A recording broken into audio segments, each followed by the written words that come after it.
আসসালামু আলাইকুম সবাইকে। আমি আতিয়া হোসেন মম স্কুল ব্লগে আবারও স্বাগতম জানাই। আই নো গাইজ, আমি অনেক দিন অনেক লম্বা ব্রেকের পর চলে আসছি। অ্যাকচুয়ালি ব্যক্তিগত জীবনের ব্যস্ততার কারণে আসলে ওইরকম করে ব্লগ করা হয়নি। যাই হোক, আজকে একটি ছোট্ট পিকনিক ট্যুর শেয়ার করবো আপনাদের সাথে। ফ্যামিলি মেম্বার্স এবং কাজিনরা সবাই মিলে একটা ছোট গেট টুগেদার করেছিলাম, সেটারই ক্লিপ। মূলত আমার গ্যালারিতে অনেকগুলা ভিডিও আছে, কিন্তু ওইগুলো যে আমি এডিট করব অ্যান্ড দেন ভয়েস ওভার দেবো অ্যান্ড শেয়ার করব, ওইটাই সবচেয়ে কষ্টকর। যাই হোক, সব কিছুর পরে আমি ফাইনালি আবারও আপনাদের সাথে আমার জীবনে ছোটোখাটো মরিস ব্লগ আকারে শেয়ার করার চেষ্টা করব। আর এই তো এখানে হচ্ছে আমরা হোমমেড চা, নাস্তা, শরবত সহ কিছু চকলেটস ওগুলা নিয়েই হচ্ছে পিকনিকটা করেছি। সাথে হচ্ছে পিঠা, আমার আম্মু পিঠা বানিয়েছেন এবং নাস্তাগুলো আমরা নিজেই রেডি করেছি। আর এখানে হচ্ছে কুয়েল পাখির ডিম দিয়ে আমরা পাস্তা মেক করেছি, আর এটা অনেক বেশি ইয়াম্মি হয়েছে। অ্যান্ড আই নো গাইস, এই ধরনের ভিডিওসগুলোর সাথে কিন্তু গান দিলে অনেক বেশি জোস লাগে, বাট যেহেতু এটা আমি ইউটিউবে শেয়ার করছি, সো কপিরাইট হওয়ার সম্ভাবনা আছে, তাই আমার ভয়েসকেই আপনারা অ্যাজ এ সং মনে করে এনজয় করেন।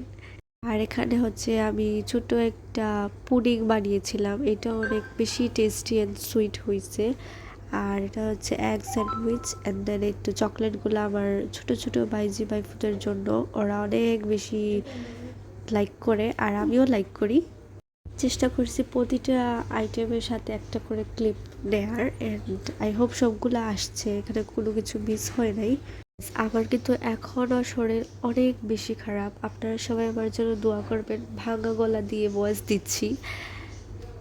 তো ওই দিন বিকালে হচ্ছে আমরা এই পিকনিকটা শেষ করে সন্ধ্যার সময় ফুচকা বানিয়েছিলাম খাওয়ার জন্য। আর ওই দিন আমাদের ভাত একদমই খাওয়া হয়নি, মানে লাঞ্চ বা ডিনার কিছুই করা হয়নি, যেহেতু এইগুলা খেয়েই পেট ভরে গেছিলো।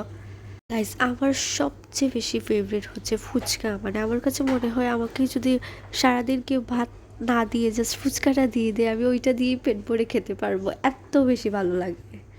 আপনারা কমেন্ট করে জানাবেন যে ফুচকার চটপটির মধ্যে আপনাদের কোনটা বেশি ভালো লাগে। আমার কাছে মনে হয় মেয়েরা মানেই হচ্ছে ফুচকা লাভার, তাই না? আর এইসব ক্লিপসের পর লাস্টে আমি কয়েকটা পিকচারও অ্যাড করে দিব, আর ওইসব পিকচার্সগুলো আপনারা আমার বোনের পেজে পেয়ে যাবেন। ফ্রি প্রমোশন করে দিচ্ছি, বুশরাস কিচেন স্টুডিও ফেসবুক পেজে পেয়ে যাবেন, অনেকগুলো রেসিপি আইটেমস আছে। আর সেই সাথে আমারও একটা কেক পেজ আছে, আতিয়াস কেকরি, ওইটাতেও আপনারা চাইলে ফলো দিতে পারেন।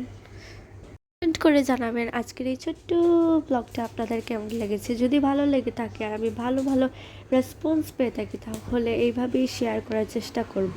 যদিও রেগুলার ওইভাবে করে দেওয়া হয় না সময় স্বল্পতার জন্য, তারপরও চেষ্টা করব। মধ্যে হয় কি, যখন মানুষ কিছু ভালো করতে চায় তখন ওইটাতে অনেক বেশি ডিমোটিভেট করার জন্য কিছু মানুষ লেগে থাকেন, আমার সাথেও তার ব্যতিক্রম নয়। তারপরও আমি চেষ্টা করব এরকম ভালো ভালো কন্টেন্ট দিয়ে আপনাদের মনোরঞ্জন করতে। আমার চ্যানেলটিকে লাইক, শেয়ার অ্যান্ড সাবস্ক্রাইব করে দিবেন। And thank you so so much for watching. And yes, don't forget to say মাশাল্লাহ টু মাই মিরর। পিকচারের মধ্যে আমার ভাইজিরও আছে, ওর একটা ক্লিপ শেয়ার করে দিলাম, স্মৃতি হিসেবে থেকে যাক। এই তো, and once again thank you so much এত সময় ধরে ধৈর্য ধরে আমার ভিডিওসগুলো দেখার জন্য। আর আমার জন্য অবশ্যই দোয়া করবেন, আপনাদের জন্যও দোয়া আছে। আসসালামু আলাইকুম, জাজাকাল্লাহ খাইরান।